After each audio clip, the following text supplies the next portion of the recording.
அண்மை செய்தியை பார்த்துக் கொண்டிருக்கிறோம். இன்றைய தினம் தமிழகத்தில் வேளாண் பட்ஜெட் தாக்கல் செய்யப்பட்டது. இதில் வேளாண் பட்ஜெட் என்ற பெயரில் பொய்யும் புரட்டுமாக ஒன்றை தாக்கல் செய்திருப்பதாக தமிழக பாஜக தலைவர் அண்ணாமலை குற்றச்சாட்டை முன்வைத்திருக்கிறார். அது குறித்தான ஒரு அண்மை செய்தி. இது குறித்த விரிவான விவரங்களுக்காக இணைகிறார் எம்முடைய செய்தியாளர் லதா.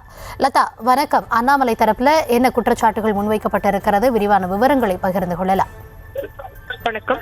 வேளாண் பட்ஜெட் இன்று தாக்கல் செய்யப்பட்டிருக்கக்கூடிய நிலையில வெறும் காகித குவியலை தவிர வேறொன்றும் இல்லை என குறிப்பிட்டு பாஜக மாநில தலைவர் அண்ணாமலை சமூக வலைதள பக்கத்தில் பதிவு வெளியிட்டிருக்கிறார். அவர் வெளியிட்டிருக்கக்கூடிய பதிவில் திமுகவின் பட்ஜெட் மொத்தமுமே பொய்களும் புரட்டுகளுமாக தான் இருக்கிறது என்றும், இந்த பொய்களை பொது இடங்களில் ஒளிபரப்பினால் மக்கள் வந்து பார்ப்பார்கள் என்று யார் இவர்களிடத்தில் கூறினார்கள் என்று தெரியவில்லை என்றும், 2 நாட்களாக மக்கள் வரிப்பணத்தை வீணடித்ததுதான் மிச்சம் என்றும் கடுமையாக சாடியிருக்கிறார். மேலும் சாகுபடி பரப்பு கடந்த ஆண்டை விட இந்த ஆண்டு 4 லட்சம் ஏக்கர் குறைந்திருக்கிறது என்பதுதான் உண்மை என்று குறிப்பிட்டிருக்கக்கூடிய அவர், அதை மறைக்கவே 4 ஆண்டுகளுக்கு முன்புள்ள 2019-20 அந்த ஆண்டுக்கான சாகுபடி பரப்பை விட இந்த ஆண்டு உயர்ந்திருக்கிறது என்று குறிப்பிட்டிருக்கிறார்கள் என்றும், தமிழக மக்களை எத்தனை முட்டாள்கள் என்று திமுக நினைத்துக் கொண்டிருப்பதாகவும் அந்த பதிவில் குறிப்பிட்டிருக்கிறார்.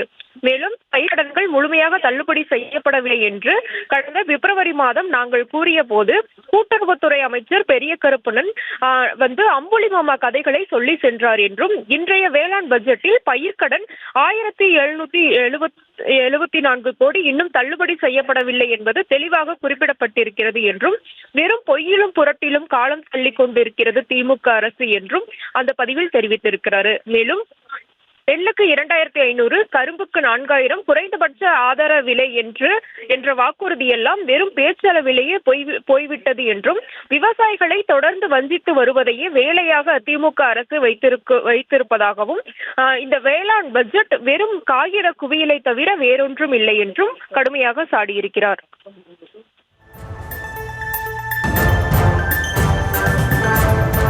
விவரங்களுக்கு நன்றி லதா.